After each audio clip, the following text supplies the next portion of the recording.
India में हम सभी करोड़ों लोग हमारे ब्रेकफास्ट में पोहा, उपमा, इडली, सैंडविच यही सभी चीज़ खाते हैं। लेकिन क्या हमको पता है कि ये ब्रेकफास्ट में हम जो खा रहे हैं वो हमारा वजन बढ़ा रहा है कि वजन घटा रहा है? एज अ डॉक्टर मैं आपको आज बताने वाली हूँ कि इंडिया की जो ब्रेकफास्ट है उनकी क्या रैंकिंग है। हमारी ये रैंकिंग वर्स्ट से बेस्ट तक जाएगी। शायद आप भी हैरान रह जाए कि आपका जो ब्रेकफास्ट है वर्स्ट है कि बेस्ट। इस वीडियो में आपको मिलेंगे 3 ऐसे बेस्ट ब्रेकफास्ट जो आपके मेटाबॉलिज्म को बूस्ट करेंगे, आपके पेट को कम करेंगे और आपके फैट को बर्न करेंगे। मैं आपको बता दूं कि मैंने कैसे तय किया कि कौन सा ब्रेकफास्ट अच्छा है, बेस्ट है और कौन सा वर्स्ट। मैंने 3 पैरामीटर चूज किए हैं। फर्स्ट पैरामीटर ग्लाइसेमिक इंडेक्स, यानी आपका शुगर किस में ज्यादा स्पाइक करता है और किस में कम। दूसरा प्रोटीन कंटेंट किस में ज्यादा है, क्योंकि प्रोटीन ऐसा चीज है जिससे हमारा पेट ज्यादा देर तक भरा रहता है। तीसरा प्रोसेसिंग लेवल, यानी ये हमारे लिए कितना नेचुरल है, इसका सोर्स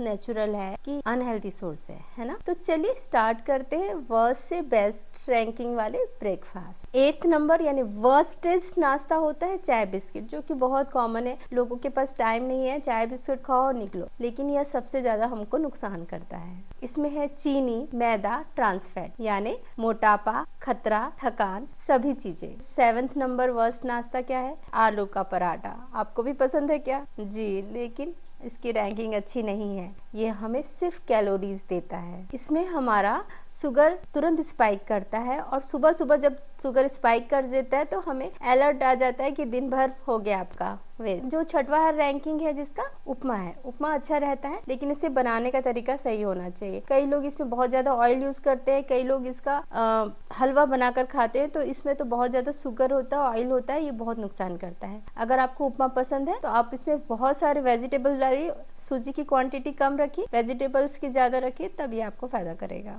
5th रैंक में आता है पोहा। पोहा को बहुत लोग बोलते बहुत हेल्दी होता है। जी नहीं, इसमें नो प्रोटीन है, फाइबर भी इसमें बहुत कम मात्रा में होता है, इसका भी ग्लाइसेमिक इंडेक्स ज्यादा होता है। ये हमें जल्दी भूख लगाता है। इसको खाने के बाद ये बहुत जल्दी डाइजेस्ट हो जाता है, तो भूख भी जल्दी लगती है और हमें हेल्दी फील नहीं होता। कई लोगों को पोहा खाने के बाद गैस होता है, ब्लॉटिंग्स होती हैं। आपको भी होती है क्या? ये जो ऑप्शन मैंने बताए ये थोड़े से अनहेल्दी ऑप्शंस हैं, लेकिन अगर आप इसे हेल्दी तरीके से बनाएंगे, जैसे पोहा को बनाने में पोहा की क्वांटिटी कम, वेजिटेबल्स ज्यादा, उपमा में सूजी की क्वांटिटी कम, वेजिटेबल ज्यादा, तो शायद आप इसे यूज कर सकते हैं। लेकिन इन जनरल आप विदाउट वेजिटेबल उपमा या पोहा खाते हैं तो बहुत नुकसान करता है। चलिए अब बेहतर विकल्पों की तरफ हम आते हैं। हमारा रैंक 4th में है मूंग दाल का चीला। यानी मूंग दाल का जो चीला होता है वो प्रोटीन रिच्ड होता है और इसे बनाना भी आसान होता है। 1 से 2 घंटे बस मूंग दाल को भिगाना है, अच्छे से पीस लेना है। हरा मूंग दाल का चीला भी आप खा सकते हैं, वो और ज़्यादा बेनिफिट होता है येलो मूंग दाल से, क्योंकि इसका ग्लाइसेमिक इंडेक्स लो होता है, इसमें हाई प्रोटीन होता है और हाई फाइबर्स होते हैं। हमारा 3rd रैंक में आता है ओवरनाइट कर्ड एंड ओट्स, है ना। जो कर्ड होता है हम सभी जानते हैं इसमें प्रोबायोटिक होता है। ओट्स में भी ये जानते हैं कि बहुत ज़्यादा फाइबर रिच होता है। कर्ड और ओट्स दोनों मिल जाने से प्रोटीन रिच भी हो जाता है, तो ये बहुत बेनिफिशियल होता है। आप इसे यूज़ करिए और देखिए आपका हेल्थ में कितना इम्पैक्ट पड़ता है। बस एक चीज़ का ध्यान रखना है, इसमें नेचुरल शुगर ऐड करना है। नेचुरल शुगर मतलब फ्रूट्स, ड्राई फ्रूट्स ऐड करना है। डायरेक्ट शुगर बिल्कुल ऐड नहीं करना है और ज़रूरत भी महसूस नहीं होती है। आप खुद ट्राई कीजिएगा। जो नेचुरल शुगर होते हैं, एप्पल डाल दीजिए, उसमें ड्राई फ्रूट्स, बादाम, अखरोट डाल दीजिए, एकदम बहुत टेस्टी, बहुत यमी लगता है। चाहे तो एक आध खजूर भी डाल सकते हैं। रैंक 2 में आता है, अगर आप नॉन वेजिटेरियन हैं तो बॉइल्ड एग या ऑमलेट, है ना।